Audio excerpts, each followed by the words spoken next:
Hey everyone, welcome back to my channel. कैसे हो दोस्तों आप लोग? आशा करती हूँ आप लोग ठीक हो, मैं भी ठीक हूँ। আর বন্ধুরা এই যে এইটা গোলাপ দেখতেই পাচ্ছেন, রানী কালার গোলাপ কত সুন্দর লাগছে। একটা ছোট্ট গাছে দেখতে পাচ্ছেন দুটো দুটো গোলাপ, দেখতেও ভালো লাগে। তো এটার জন্য কি করবেন আমি প্রথমেই বলি, যখন মাটি আপনারা তৈরি করছেন মাটি গোবর বালি তো অবশ্যই করে দিয়ে দেবেন, সবজির খসা থাকলে দিতে পারেন। আর নারকেল ছোবড়াগুলো যেগুলো থাকে না, যেগুলো কোকোনাট যে নারকেল ছোবড়া, এগুলো বলেছিলাম আপনাকে, এগুলো কোকোপিটের কাজ করবে, অবশ্যই করে দিয়ে দেবেন।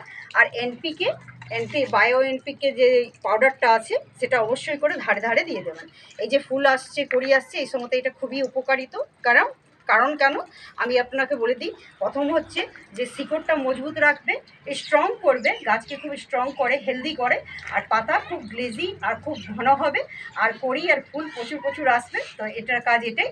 বাস এটাতে আমি জল দিয়ে দেবো, जल और पानी दे देंगे इसमें। ये पाउडर को देके मैं पानी दे रही हूँ। हेल्दी और स्वस्थ गाछ बहुत हेल्दी और सुंदर रहेगा। तो आप लोग ये टिप्स ज़रूर फॉलो करें, मैं जैसे की हूँ उसी तरह आप भी फॉलो कीजिए। देखिए आपका भी गाछ ऐसा छोटा से छोटा ब्रांच में ही फूल आएगी।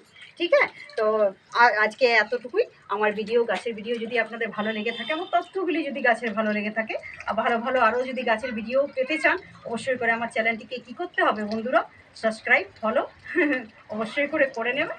Thank you. তাহলে আজকের মতো আজকে টাটা, বাই বাই।